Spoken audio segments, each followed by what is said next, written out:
자, 오늘 말씀은 합당하게 행하라 라고 하는 제목인데요. 에베소서 4장부터는 이제 새로운 국면이 펼쳐집니다.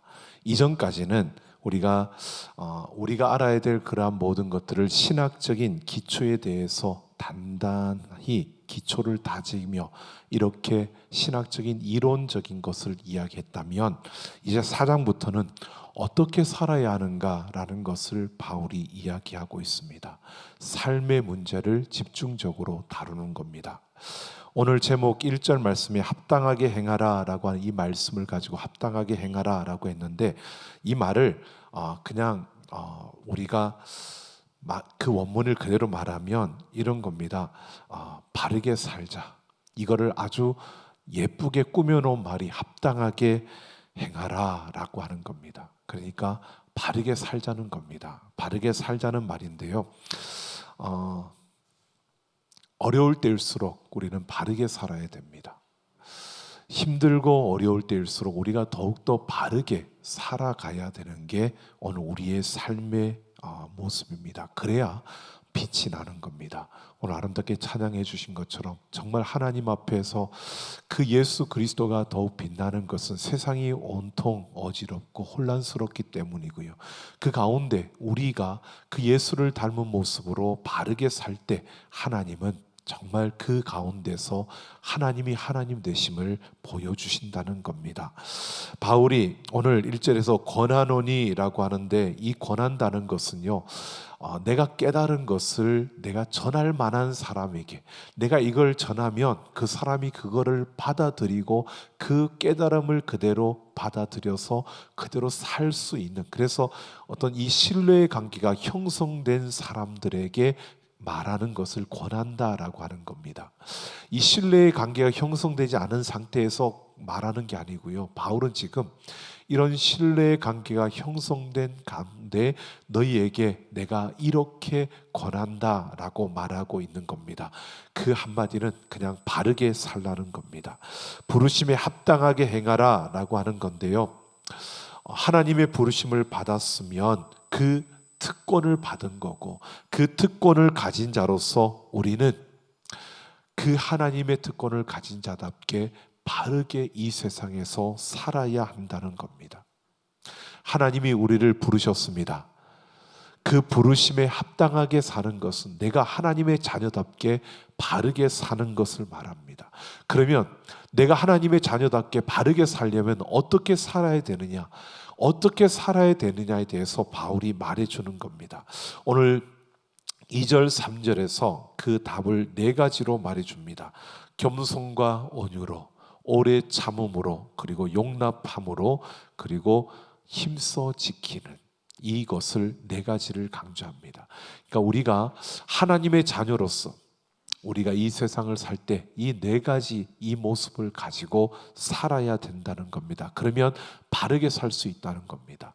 자, 먼저 바르게 살려면, 우리가 부르심에 합당한 모습으로 살려면 어떻게 해야 되느냐? 겸손과 온유로 우리가 살아야 된다는 겁니다. 이 겸손과 온유, 이 2단을 하나로 묶었는데요, 여기에서 뭐뭐로 겸손과 온유로라고 하는 이 단어가 원문에서는 보면 어떤 의미를 가지고 있느냐면, 내 몸에 지니고 있다가 필요할 때에 이것을 끄집어내어 사용하는 그러한 것을 말하는 겁니다. 겸손과 온유로 하라라고 하는 것은 내 몸에 겸손과 온유를 가지고 있다가 어떠한 일들, 그것이 필요한 그러한 상황이 펼쳐졌을 때 그것을 끄집어내어 온유와 겸손으로 그렇게 행하라는 겁니다. 그러니까 우리가 겸손과 온유가 그냥 필요할 때만 우리가 생각하는 게 아니라 내 몸에 이게 배어 있어야 된다는 겁니다. 우리의 몸에 갖춰져 있어야 된다는 겁니다. 우리가 바르게 살려면 그 겸손과 온유가 우리에게 갖추어져서 정말 필요할 때 빨리 이것을 끄집어내어 정확하게 사용하는, 이것을 말하는 겁니다. 그래서 이런 의미죠. 우리가 갖춰져 있고 준비되어져 있어야 된다는 것을 말하는 겁니다. 여러분, 우리가 어느 한순간에 갑작스러운 일들이 주어졌을 때 여러분 당황할 수밖에 없는 것은 준비되어져 있지 않을 때 당황을 하는 겁니다. 우리가 준비되어져 있으면 그 순간에도 우리는 대처할 수 있습니다. 그런데 준비되어져 있지 않을 때 우리는 당황합니다. 그리고 이것을 온전히 갖추지 못했을 때는 여러분 우리가 어떤 일이 일어나면 우리가 먼저 화를 내고 분노합니다. 왜? 갖춰져 있지 않기 때문에. 그런데 이걸 갖추고 있는 사람들은요, 그런 상황이 주어져도요, 먼저 분내고 화를 내는 게 아니라 그 상황을 살피고 그러면서 거기에서 자기가 어떻게 해야 될까를 그 생각하고 행동하게 됩니다. 그런 모습으로 우리가 갖춰져야 된다는 겁니다. 여러분 우리가 겸손한 거, 온유한 거 모르는 게 아닙니다. 다 알지요. 겸손이 뭔지도 알고 온유가 뭔지도 압니다. 그런데 우리가 이 자리는 겸손해야 되는 자리야 그러면 겸손해집니다. 겸손하게 할 수 있습니다. 근데 그것이 문제가 아니라 우리에게 갑작스럽게 어떤 상황이 주어졌을 때도 우리는 겸손함과 온유함으로 그렇게 대처할 수 있어야 된다는 겁니다. 갖추어져 있어야 되는 거죠. 근데 이게 갖추어져 있지 않으면 당황하면서 우리는 먼저 내가 반응을 하는 것이, 여러분 우리가 몸의 반응을 보면 알잖아요. 항상 이기적입니다. 그래서 내가 먼저 맞지 않으려고 방어를 하고요, 내가 먼저 거기에서 그 모든 것에 잘못된 것을 내가 다 책임지지 않으려고 변명하고요, 우리는 항상 그렇게 움직입니다. 그런데 갖추어져 있으면 그 순간에 우리는 겸손과 온유로 대처할 수 있다는 겁니다. 여러분 겸손이라는 것을 우리가 먼저 생각해 보면 잘 아는 겁니다. 겸손이라는 것은 내가 있어야 할 자리에 서 있는 겁니다. 내가 서야 할 자리에 서는 것이 겸손함입니다. 내가 서야 할 그 자리를 이탈하지 않는 겁니다. 이 겸손이라는 것을 우리가 좀 더 생각해 보면, 실질적으로 보면 빌립보서 2장 3절에 보면 아무 일에든지 다툼이나 허용으로 하지 말고 오직 겸손한 마음으로 각각 자기보다 남을 낮게 여기라고 말씀합니다. 겸손한 마음, 이것을 뭐냐면 그 앞에서 다툼이나 허용으로 하지 말고 겸손한 마음으로 이렇게 말합니다. 그러니까 겸손한 마음과 앞에 다툼이나 허용으로 하지 않는 것이 같은 뜻입니다. 그러니까 겸손이라는 것은요, 다툼이나 허용이 일어나지 않는 게 겸손함입니다. 내가 어느 자리에, 내가 어느 곳에 있든지 그 자리에서 다툼과 허용이 일어나지 않는, 그러니까 여러분 다툼이 일어나지 않아야 되는, 내가 어느 곳에 서 있든지 내 자리에 서 있어서 그 자리에서 다툼이 일어나지 않아야 하는 겁니다. 그게 겸손입니다. 허영이라는 것은 우리가 헛된 영광을 추구하는 것을 말하는 겁니다. 자기 자신의 영광만을 추구하고 헛된 것을 추구하는 것, 이것이 허영입니다. 여러분 이러한 것이 없는, 그래서 우리가 그냥 사치하는 것으로만 보는 게 아니라 이 허영은요, 인생 전체를 파멸시킬 수 있는, 그래서 헛된 영광을 쫓아가다 보면 우리가 엉뚱한 것을 쫓아가게 되는 이러한 것을 말하는 것으로, 우리가 내가 있어야 할 자리를 알고 내가 서야 할 자리를 알고 내가 해야 될 일을 아는 것, 이것이 겸손입니다. 그리고 온유를 보면, 온유는 여러분 우리가 이러한 것을 봅니다. 온유라고 했을 때, 온유라고 하는 것은 화를 내지 않는 것이라고 말하는 것은 좀 그렇고요, 화를 낼 때는 내고 내지 않을 때 내지 않는 것, 이것이 온유입니다. 모세를 향하여서 민수기 12장 3절에 모세는, 이 사람 모세는 온유함이 지면의 모든 사람보다 더하다라고 했습니다. 왜 하나님께서 모세를 온유하다고 했을까요? 모세가 화를 내지 않았나요? 아니요, 버럭 화도 냈잖아요. 화를 낼 때는 냈습니다. 그런데 이 모세를 온유하다라고 하는 것은요, 그가 항상 하나님 앞에 서 있는 사람이라는 겁니다. 온유함이라는 것은 내가 항상 하나님 앞에 서 있는 자로 살아가는 게 온유함입니다. 성경에서는 우리에게 그렇게 말하는 겁니다. 물론 철학자들은 다르게 말합니다. 여러 가지로 온유를 설명을 합니다. 따뜻함도 이야기하고 많이 이야기합니다. 그런데 성경에서 우리가 하나님이 온유함을 이야기하는 것은 화를 낼 때는 화를 내고 화를 내지 않을 때 화를 내지 않는 이것은요, 하나님 앞에 서 있는 자로 살아가는 것을 말하는 겁니다. 그러니까 자신의 모든 삶을 하나님께 의존하고 의존적인 하나님을 의존하며 살아가는 이런 삶을 사는 것을 온유함이라고 말하는 겁니다. 자의적으로 내 생각, 내 판단으로 움직이는 게 아니라 하나님께 의존해서 그 하나님 앞에서 살아가는 삶을 온유함이다라고 말하고 있는 겁니다. 바로 이렇게 모세는 그러한 모습으로 섰기 때문에 온유하다라고 하는 겁니다. 여러분, 우리가 바르게 사는, 어떻게 하면 바르게 살 수 있느냐? 오늘 바울이 에베소 교회를 향하여 첫 번째로 이렇게 말하는 겁니다. 우리가 있어야 할 그 자리에 서서 우리가 해야 될 그 일을 하면서 하나님 앞에서 그 하나님을 의존하며 살아가는 그 모습이 내 삶에 갖추어져 있는 것, 그렇게 갖추어진 삶을 살 때 그것이 바르게 사는 거라는 겁니다. 여러분, 좋은 일이 있고 또 우리에게 계획된 대로 일이 착착착착 진행되어질 때는 아무런 문제가 없습니다. 근데 위기 상황이 생겨나잖아요. 돌발 상황이 생겨났을 때 그 순간에 우리가 그것을 어떻게 대처하느냐, 이것이 바로 그 사람의 모습입니다. 여러분, 우리가 갖추어진 인격, 우리의 사람의 인격과 인품을 말하잖아요. 그때도 마찬가지입니다. 여러분, 우리가 좋은 일이 있고 옆에서 사람들이 여러분을 칭찬하고 또 모두가 좋은 관계 속에 있을 때는 아무런 문제가 없습니다. 그 사람의 인품도 인격도 참 바르게 보이고 멋있게 보입니다. 그런데 돌발 상황이 생겼을 때, 위기가 닥쳐왔을 때, 그때 그 사람의 모습이 어떠하느냐가 그 사람의 인격과 인품을 보여주는 겁니다. 그래서 바르게 살라고 하면서 어떻게 해야 되느냐, 바르게 살려면 우리가 이걸 갖추고 있으라는 겁니다. 갖추고 있어서 위기의 상황이 주어지더라도, 돌발 상황이 생겨나더라도 이 겸손과 온유를 사용할 수 있는 이런 사람이 되어져야 한다는 겁니다.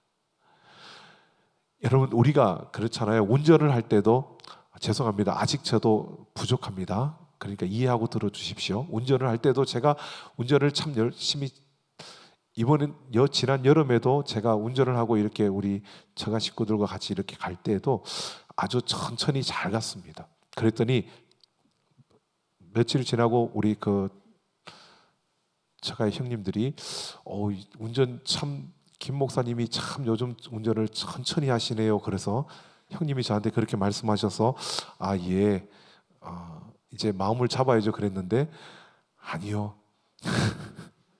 신호등이 노란불로 바뀌는 순간 막 밟아지기 시작하고요. 제가 조금만 마음 내려놓으니까 어떻게 해요? 집어릇이 나오더라고요. 이게 제 모습입니다. 여러분, 갖추어지지 않으면 내가 그것을 인식하지 못하고 있는 순간에 나타나는 우리의 모습들이요. 근데 우리가 바르게 살려면 우리가 온유와 겸손, 겸손과 온유로 우리가 갖추어져 있어야 된다는 겁니다. 그래서 어떤 순간에도 내가 그 겸손과 온유가 나올 수 있도록, 우리가 그렇게 되기를 원합니다. 여러분, 부족합니다. 그래서 그러지 못하는 것이 우리의 모습일 수 있습니다. 그런데 여러분, 이것을 갖추라고 하는 겁니다. 다 그렇게 하고 있으면 바울이 굳이 이렇게 말할 이유가 없을 거라고 생각합니다. 모두가 다 그렇게 되어지고 그냥 가만히 있어도 그렇게 살 수 있다면 하나님이 바울을 통해서 우리에게 이 말씀을 주지 않았을 겁니다. 우리가 그렇게 할 수 없는 존재라는 것을 하나님은 아시는 겁니다. 그래서 바울을 통해서 이 말씀을 주신 겁니다. 이 말씀은 나에게 주신 겁니다. 다시 한번 따라해 볼까요? 이 말씀은 내게 주신 겁니다. 아멘. 그러니까 김 집사가 바뀌어야 돼, 우리 집사람이 바뀌어야 돼, 이러지 마시고요. 내가 이 말씀대로 이렇게 살면 되는 겁니다. 겸손과 온유로 갖추어지는 그러한 우리의 삶이 되기를 예수님의 이름으로 축원합니다. 자, 그 다음 두 번째는 오래 참음으로 하라고 합니다. 이 오래 참음은 우리가 잘 알죠. 그래서 이 오래 참음은 그 다음에 보면 세 번째로 바르게 살려면 용납하라고 하는데, 용납하는 것, 이것이 어떻게 보면 또 오래 참음으로 연결되어집니다. 그래서 함께 묶어서 이야기를 드리겠습니다. 자, 용납하고 오래 참고 용납하라는 겁니다. 인내하라는 거죠. 인내하는데 여러분 나 스스로는 잘 참고 견딥니다. 그렇잖아요. 오래 참는 것도요. 혼자서는 잘 참고 견딥니다. 그런데 다른 사람과의 관계에서 오래 참는 게 참 힘듭니다. 그래서 용납하라고 다시 말해주고 있는데 우리가 바르게 살려면 오래 참고 용납할 수 있어야 된다는 겁니다. 이 용납한다는 것은 뭐냐면 즉각 거부하지 않는 것, 즉각적으로 거부하지 않고 내가 받아들여 주는 것을 말하는 겁니다. 이것이 용납인데요. 받아들여 주는 것이 용납인데 잘 압니다. 근데 참 어려운 거죠. 젊었을 때 더 그게 어려웠습니다. 참 한참 저도 역시 신학을 하고 막 한참 알게 되고 막 그렇게 깊이를 더해갈 때에 많이 비판적이 되더라고요. 잘못된 것들이 더 많이 보여지니까 이건 잘못됐고 이건 잘못됐고 막 그러는데 그때 저희 원로 목사님이 저한테 하셨던 말씀이 있습니다. 제가 대학 때 총회 어르신들이 하는 목사님들이 하는 그 모습에서 좀 안 좋은 모습들이 보여서 이렇게 학교 학생들과 함께 막 데모도 하고 막 그럴 때 원로 목사님이 저를 부르시더니 이런 말씀을 하셨습니다. 사람의 모든 세상 일들은 50대 50이다. 네가 옳다고 생각해도 50대 50이다. 너는 옳지만 옳지 않을 수도 있다. 그러나 진리에 관한 것만은 우리가 생명을 걸고 싸워야 되는데 그렇지 않은 것에 대해서는 50대 50으로 좀 봐라. 그리고 50대 50으로 보라는 그게 처음에는 이해가 안 됐습니다. 그냥 그 앞에서는 안 맞기 위해서 이해했습니다. 그런데 잘 이해가 안 되더라고요. 근데 살면서 보니까 50대 50이라는 것은요. 그냥 용납하고 받아들여 보라는 겁니다. 상대방이 주장하는 게 내가 생각하는 것과 다르더라도 내가 맞을 수도 있고 그 사람이 맞을 수도 있다라고 생각하고 일단 받아들여 보라는 겁니다. 이게 용납하는 겁니다. 여러분 우리가 살면서 많이 부딪히지 않습니까? 세상에 나아가서도요. 내가 생각하는 것과 똑같은 사람들이 있는가 하면 그렇지 않은 사람들이 더 많을 수도 있습니다. 그런데 내가 생각하는 것만이 옳다고 생각하면 여러분 우리는 항상 부딪힐 수밖에 없습니다. 그런데 진리를 떠나서는 진리는 여러분 성경이 말하는 진리요. 예수 그리스도가 우리의 구세주가 되고 하나님이 우리의 구원자가 되고 하나님이 천지 만물을 창조하신 창조주가 되고 이런 것들은 우리가 생명을 걸고 지키고 싸워야 되는 겁니다. 그런데 그 외에 세상에서 사람들과 관계 속에 이루어지는 것들은 진리의 싸움이 아니고요. 다들 우리에게 주어지는 어떤 관계 속에서 또 우리의 어떤 이익 속에서 주어지는 일들이기 때문에 거기에서는 50대 50으로 보라는 겁니다. 내가 맞을 수도 있고 내가 틀릴 수도 있고 상대방이 맞을 수도 있고 상대방이 틀릴 수도 있는 겁니다. 그러니까 모르는 거니까 상대방이 하는 이야기를 받아들여서 한번 생각해 보라는 겁니다. 그걸 받아들여서 용납해서 무엇이 옳은가를 다시 보라는 겁니다. 여러분 이것을 용납하는 것이 바로 이러한 겁니다. 그래서 상대방이 잘못했으면 우리가 그것에 대해서 반박을 할 수도 있는 거고요. 내가 잘못했으면 그거에 대해서 인정하고 그 또한 사과도 할 수 있는 거고요. 이렇게 용납할 수 있는 그러한 모습을 가져야 된다는 겁니다. 근데 젊었을 때는 안 되더라고요. 그런데 조금 시간이 지나니까 조금 더 이렇게 경험을 하다 보니까 이게 용납하는 거구나라는 것이 받아들여집니다. 여러분 용납한다는 것은 우리가 이런 것을 말할 수 있습니다. 수도를 딱 틀어서 물이 흘러내리잖아요. 여기에다가 여러분 우리 빨대 스트롱을 이렇게 딱 놓으면 스트롱 안에 물이 들어갈까요? 안 들어갈까요? 안 들어가죠. 물이 이렇게 내리는데 이렇게 놓으면. 근데 이거를 물 앞에 이렇게만 놓아도요. 여기로 물이 들어갑니다. 여러분 용납하는 것이 바로 이런 것인 것 같습니다. 옆으로 수직으로 직각으로 이렇게 놓는 것은 용납하는 게 아닙니다. 이걸 조금 내가 비틀어서 각도만 조금 주어도요 거기에 물이 흘러 들어갈 수 있습니다. 이게 용납하는 것이다. 그래서 용납한다는 것은요, 내가 한 발자국 물러서는 겁니다. 내가 조금만 열어주는 겁니다. 상대방에 대해서 문을 닫는 게 아니라 내 문을 열어주는 겁니다. 상대방의 주장을 조금 받아들여 주는 겁니다. 그거를 완전히 받아들이는 게 아니라 그게 맞는지 틀리는지 나도 한번 열고서 그것을 살펴보겠다는 겁니다. 용납한다는 것은 그것을 열어주고 마음을 열어서 상대의 그 의견과 주장을 내가 한번 생각해 보겠다는 겁니다. 우리가 이런 용납함이 있어야 된다는 겁니다. 바르게 사는 것은요, 우리가 오래 참는 것뿐만 아니라 그 상대방을 용납해서 받아들여서 마음을 열어서 우리가 상대방에 대해서 주장하는 것이 내가 주장하는 것과 비교해보고 또 그것이 무엇이 옳은지 무엇이 더 바른지를 보고 우리가 때로는 주장을 하기도 하고 때로는 내가 사과하기도 하는 이러한 삶을 살아가는 게 바르게 사는 삶에 필요하다는 것입니다. 우리는 내가 생각하는 것만이 옳다고 생각하다 보면 다른 사람들을 틀렸다고, 내가 생각하는 그 기준과 다르면 틀렸다고 우리는 규정을 하잖아요. 근데 우리는 참 그래도 많은 사람들이 이야기를 하다 보니까 많이 이제는 누그러졌습니다. 틀렸다고 보지 말고 나와 다르다고 보라고 우리는 참 많이 이야기하죠. 근데 삶에서 우리가 다르게 봐야 되는데 삶에서는 다르게 안 봅니다. 틀렸다고 봅니다. 그게 나하고 직접적인 이익이 주어지는 문제에서는 더 그렇게 우리는 봅니다. 여러분, 나하고 이익이 직접적으로 주어지는 그런 문제에 있어서도요, 여러분 틀렸다고 보지 마시고 여러분 다르다고 보기를 바랍니다. 우리는 그렇게 용납할 수 있어야 됩니다. 다른 겁니다. 지금은 내가 주장하는 게 맞을 수 있지만 또 상황이 바뀌면 내가 주장하는 것이 틀릴 수도 있는 게 세상의 일인 겁니다. 그렇잖아요. 바뀌어지잖아요. 기준이 달라지니까요. 세상의 기준이 달라지니까 그것들도 달라집니다. 우리는 진리라는 것은 변함이 없지만 다른 모든 관계 속에서는 달라질 수 있잖아요. 내가 조금 더 품으면 더 많은 것을 용서할 수 있게 되고요. 내가 조금 더 품으면 더 우리는 화평을 이룰 수 있는 것이 우리의 삶이지 않습니까? 그러니까 우리가 얼마만큼 용납하느냐에 따라서 우리의 삶의 질이 또 달라질 수 있는 겁니다. 그래서 바르게 살기 위해서 우리가 어떻게 해야 되느냐? 용납하라는 겁니다. 그런데 오늘 말씀에 용납하는데 특별히 사랑 가운데서 용납하라고 말합니다.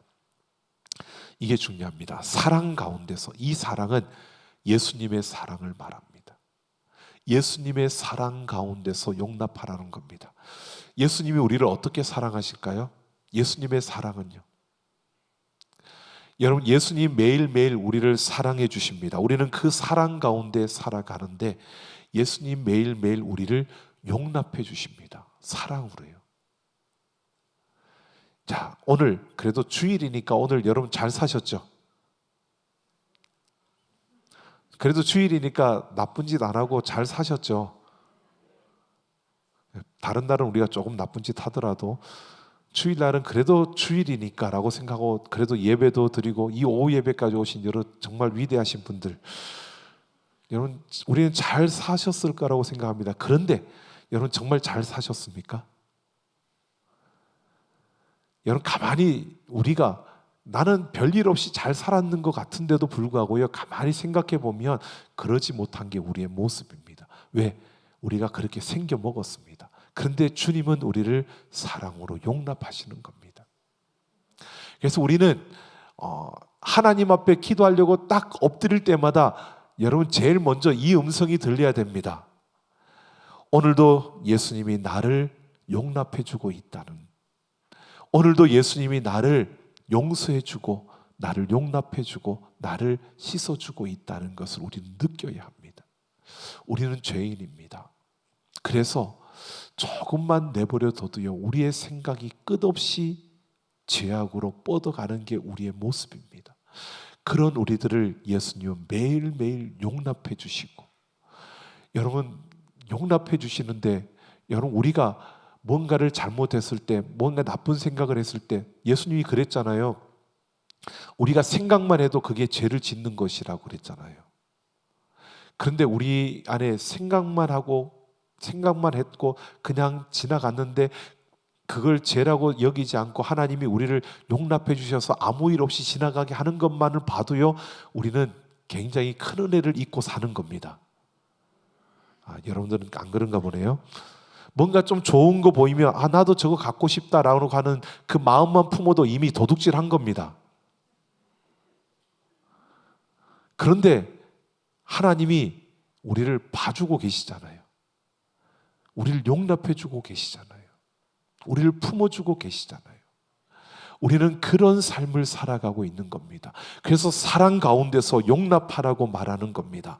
바로 예수님이 매일 나를 용납하고 있다라고 하시는 것을 우리가 기억해야 합니다.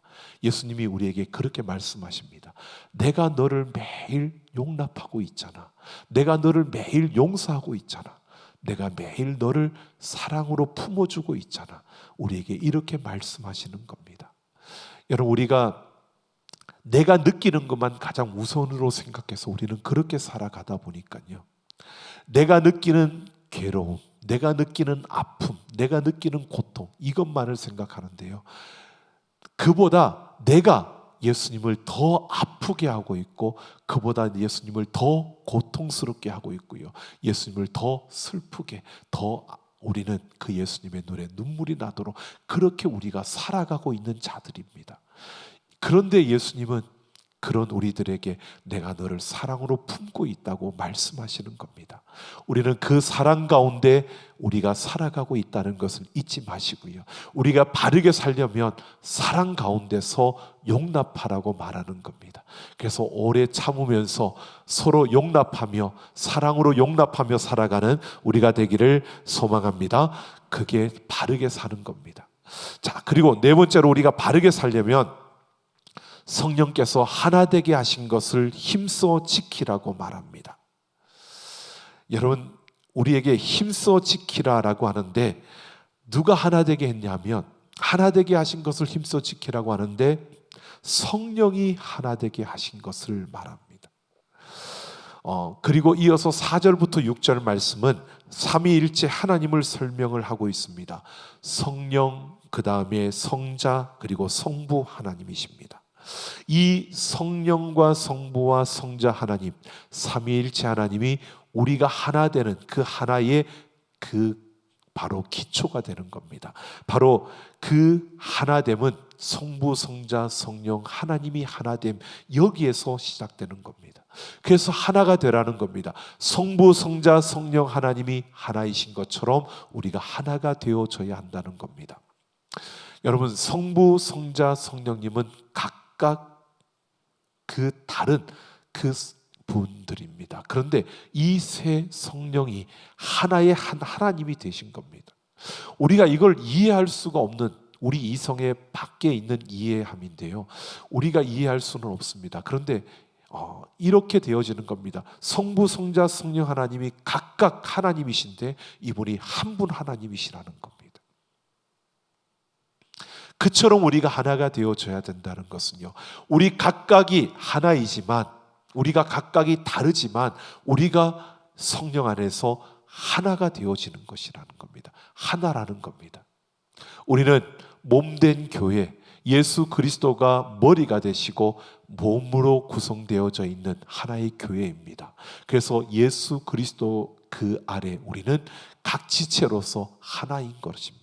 그렇게 하나라고 우리에게 말씀해 주고 있는 겁니다.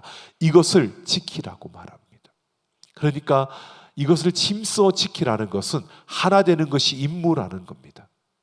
자, 한번 옆 사람에게 이야기해 볼까요? 우리는 하나입니다. 네, 우리는 하나입니다.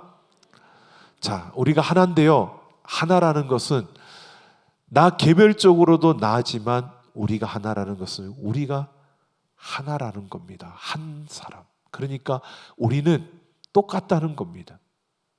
여러분, 옆 사람이 아프면 나는 건강하니까 괜찮아, 이게 아니고요, 옆 사람이 아프면 우리가 아픈 겁니다. 그러니까 같이 함께 그 아픔을 나누어야 되는 겁니다. 그 아픔을 생각하고 같이 함께 기도해야 되는 겁니다. 같이 함께 그 연약함을 도와야 되는 겁니다. 왜? 하나이기 때문에요. 이 하나됨을 힘써 지키라는 것은요, 우리가 하나인 것을 알고 이 하나됨을 우리가 세워가야 된다는 겁니다. 이 하나됨을 지켜가기 위해서 우리는 서로의 연약함을 보면 그걸 험담하고 그 잘못된 것을 드러내어서 그 사람이 이런 사람이래라고 하는 게 아니라 그 잘못된 것을 허물을 덮어주고 그 잘못된 것을 보충해주고 그것을 채워주고, 그래서 우리가 그 자리에서 하나가 되어지길, 이것을 힘쓰라는 겁니다. 우리가 바르게 사는 것은 바로 이런 겁니다. 여러분, 우리가 바르게 산다는 것은요, 성령께서 우리를 하나 되게 하셨는데 이 하나 되게 하신 것을 우리가 힘써 지키는데 성령이 우리를 어떻게 하나 되게 하셨는가를 보십시오. 성령께서 4절을 보면 같은 소망으로 우리를 부르셨다고 말합니다. 우리를 하나 되게 하기 위해서요, 성령께서 어떻게 하셨냐면 같은 소망으로 불렀다는 겁니다. 여러분, 우리가 하나가 되기 위해서는 같은 소망을 가져야 되는 겁니다. 하나가 되기 위해서는 같은 소망이요. 여러분, 우리는 어떤 소망을 가지고 있습니까? 우리가 소망을 말하라 그러면 우리 각자의 소망을 이야기하죠. 그것은 우리 각자가 살면서 이루고 싶은 목표고 목적입니다. 소망이라고 말하기보다는 우리가 이루고자 하는 목표고 목적입니다. 우리 성령 안에서 우리가 같은 소망을 가졌는데 그 소망은요, 바로 영원한 그 하나님의 나라에 들어가는, 바로 예수 그리스도가 오시는 그날을 바라보며 그 영원한 그 나라를 바라보면서 그 나라를 바라보며 이 땅을 살아가는 겁니다. 우리에게 있는 소망은요, 우리가 예수 그리스도 안에서 영원한 그 나라에 들어가는 이 소망을 우리는 갖고 살아가는 겁니다. 우리는 이 소망으로 하나가 되어진 겁니다. 그래서 우리에게, 여러분, 우리 교회가 핵심 가치가 예배다. 그래서 우리는 예배를 세워야 된다라고, 예배가 우리에게 중요하다라고 그렇게 외칩니다. 이것은 우리가 한 소망을 가지고 이곳에 모여서 우리가 추구하는 목표, 목적인 겁니다. 그러니까 우리의 소망은 예수 그리스도 안에서 우리는 영원한 그 나라에 들어가는, 영원한 그 나라를 바라보며 이 땅을 살아가는 그 소망을 품고 우리는 달려가는 것입니다. 여러분, 우리가 이 소망을 가진 자로서 우리는 하나가 되어져야 됩니다. 이 하나됨을 이루기 위해서 우리는 무엇보다도요, 서로의 부족함을 채우고 서로의 연약함을 도와야 되는 겁니다.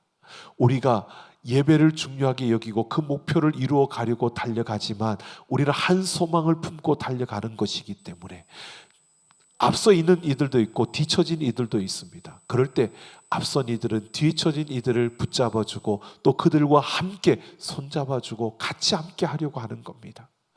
조금 부족한 것은 문제가 되는 것이 아닙니다. 부족한 것은 함께 채워가면 되는 겁니다. 우리는 그렇게 살아가야 할 자들인 줄로 믿습니다. 그리고 우리 교회만이 아닙니다. 여러분, 우리 교회만 교회가 아니고요, 다른 모든 교회들도 똑같은 성령에 의해 한 소망을 품고 세워진 자들입니다. 그래서 우리는 우리 교회만 해서는 안 되고요, 모든 한 소망을 가진 이들과 하나가 되기 위해서 우리는 힘써야 되는 겁니다. 그래서 우리 교회만 잘하면 되는 것이 아니라 다른 연약한 교회들을 우리는 도와야 되는 겁니다. 다른 연약한 교회들에게 우리가 베풀 수 있어야 되는 겁니다. 그들이 일어날 수 있도록 함께 기도해야 되는 겁니다. 그래서 우리는 이 땅에 있는 교회들을 위해서 우리가 기도하며 달려가야 되는 겁니다. 우리가 우리 교회만 잘 살고 우리 교회만 번듯하게 세워지고 우리 교회만 풍부하면 되고, 아니요, 우리 교회는 있을 만큼만 있으면 됩니다. 그 나머지의 모든 것으로 우리는 베풀고 나누며 섬기면서 모두 한 소망을 가진 모든 이들이 함께 일어설 수 있도록, 그래서 마지막 때에 모두가 그 빛을 발할 수 있도록 우리는 그 역사를 이루어 가야 합니다. 그래서 우리는 작은 교회를 돕고자 하는 것이고요, 그래서 우리는 가능하면 우리를 통해서 하나님이 돕고자 하는 그러한 교회들을, 그러한 선교지들을, 그러한 사역자들을 우리가 도우려고 우리의 손을 펼치는 겁니다. 여러분, 우리가 이렇게 사는 것이 바르게 사는 것입니다. 오늘 바울은 우리에게 말해주고 있습니다. 한 소망, 같은 소망을 가지고 살아가는 사람들, 우리가 한 지역적으로 이곳에 모인 우리 삼락교회만을 생각하는 것이 아니라 또 이 대한민국에 있는 이 땅에 있는 교회만을 생각하는 것이 아니라 지구촌에 이 모든 세계 속에 하나님을 향한 한 소망을 품고 서 있는 모든 이들이 여러분 하나가 되어져야 되는 겁니다. 그래서 우리는 바라보면 이런 것이 참 많습니다. 교회마다 전통이 있고 또 형식적인 것들이 다 차이가 납니다. 그런데 다른 교회를 다니다가 우리 교회 오시는 분들 가운데서도 그런 분들이 있습니다. 내가 다녔던 교회들에서는 사도신경을 잘 하지 않았는데 여기는 예배 때마다 사도신경을 하네요 라고 묻는 분들도 계시고요. 또 요즘에는 최근에 오신 분들은 중에는 그런 이야기도 합니다. 이전에 다녔던 교회에서는 사도신경 바뀐 것으로 하는데 여기는 아직 옛날 걸로 하고 있네요. 뭐 옛날 걸 하든 바뀐 걸 하든 저는 바뀐 걸로 제가 한번 바꿔볼까 생각하고 봤더니요, 영 입에 익지도 않고 제 입에 익지도 않고 또 좀 이상하게 느껴져서 저만 그런 것 같아서 일단은 저는 그냥 옛날 걸로 하려고 합니다. 근데 그게 잘못됐다는 게 아닙니다. 그러나 좀 차이가 날 수 있지만 우리는 한 소망을 가지고 달려가는 자들이기에 그 다른 것을 인정하고 우리는 품을 수 있어야 되는 게 교회라는 겁니다. 그것이 한 소망을 품고 달려가는 겁니다. 여러분, 교단이 다르면 조금씩 차이가 납니다. 그 교단마다 강조하는 것들이 있고 그 형식적인 정치적인 그 형식적인 모습들이 다르기 때문이에요. 그런 차이들이 있습니다. 우리 한국교회만 좀 다른 것이 있어요. 우리가 장로교회는 장로교회이기 때문에 장로님들이 세워지는 게 맞는 겁니다. 그런데 감리교나 또는 침례교 이런 데는 원래 장로를 세워서는 안 되는 겁니다. 왜? 거기에는 장로교가 아니고요. 감리교는 감독 중심입니다. 그래서 목사를 감독이라고 말합니다. 그러니까 감독만 있으면 되고 장로들은 없어야 되는 겁니다. 원래는. 그런데 한국 교회가 장로교회가 너무 커가지고 장로님들이 있는 데다가 교단을 넘어서 막 옮겨가다 보니까 그런 교회들이 고민을 하게 된 겁니다. 이거를 장로님이라고 불러주지 않을 수도 없고 부를 수도 없고 참 애매한, 그러다 보니까 자기들도 은근슬쩍 그냥 장로님들이라고 불러줍니다. 그런데 장로님이라고 부르다 보니까 안 세울 수도 없고 그러니까 자기들 안에 또 장로를 세웁니다. 그런데 감리교나 그런 교회 체제 안에서는 장로님들이 할 일이 아무것도 없습니다. 그러니까 그냥 한국 교회 안에서 그냥 이렇게 되어진 겁니다. 이게 우리가 보면 세계적인 어떤 그 모습으로 보면 그 체계 안에서 원래 다른 외국에 있는 미영국에 있는 이런 감리교회 가면 장로가 없습니다. 그러니까 이런 것들이 특이한 겁니다. 우리 한국 교회 안에 좀 특이하게 발전되어졌습니다. 변형되어진 거죠. 그런데 이러한 것들이 잘됐다 잘못됐다 이게 아니고요. 제가 말씀드리는 것은 다 다르더라도요, 우리는 이것을 받아들이고 한 소망을 품었다는 것만으로 우리는 성령 안에서 하나가 되어져야 되는 겁니다. 이렇게 바르게 사는 겁니다. 그 틀렸다고 저거 틀린 거야, 다르다고 저거 틀린 거야 이렇게 말하는 게 아니라 그것을 향하여서 다르지만 우리는 성령 안에서 한 소망을 품고 달려가기에 우리는 한 형제고 한 가족이라고 이렇게 바라볼 수 있는 우리가 되기를 원합니다. 이런 모습으로 우리를 좀 더 넓혀야 됩니다. 우리가 더 넓어져야 되는 겁니다. 어떠한 우리가 배운 것, 우리가 경험한 것, 우리가 가진 것만 가지고 틀을 딱 짜놓고 그 프레임 속에다가 거기에 맞추려고 하는 게 아니라 때로는 우리의 프레임을 무너뜨릴 수도 있어야 됩니다. 왜? 성령 안에서 우리는 하나의 소망을 품고 이 땅에 서 있는 자이기 때문이에요. 그래서 우리는 하나님의 자녀로서 그 소망을 품은 자로서 이 땅을 살아갈 수 있는, 그 성령께서 소망으로 하나 되게 하신 것을 우리가 힘써 지켜가는 그러한 우리가 되기를 소망합니다.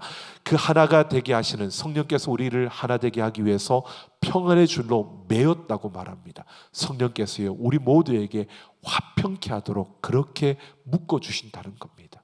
성령 안에서 우리는 평화를 이루는, 화평케 하는 그러한 우리의 삶이 되어지고 또 그 화평이 드러나야 하는 것을 말하고 있습니다. 성령 안에서 하나가 되는 것은 화평케 되는 겁니다. 여러분, 우리 모두가 이런 아름다운 모습으로 하나됨을 힘써 지켜가는 그런 하나님의 자녀들이 되기를 예수님의 이름으로 축원합니다. 여러분, 바르게 살기를 원합니다. 우리가 바르게 살아야 됩니다. 부르심에 합당하게 행하는 것, 바르게 사는 것은 다른 것이 아닙니다. 우리가 무엇보다도요, 이 땅 가운데서 바르게 살기 위해서 우리에게 말씀하고 있습니다. 겸손과 온유로 갖추어 준비되어진 자가 되어야 합니다. 그리고 우리는 오래 참고 용납하고요, 성령이 하나 되게 하신 그 소망 안에서 우리가 하나 되어지는, 평안에 매는 줄로 하나 되어서 화평을 이루며 이 땅 가운데서 정말 바르게 사는 우리 삼락 가족 모두가 되기를 예수님의 이름으로 축원합니다. 우리 시간 같이 함께 기도하겠습니다. 여러분,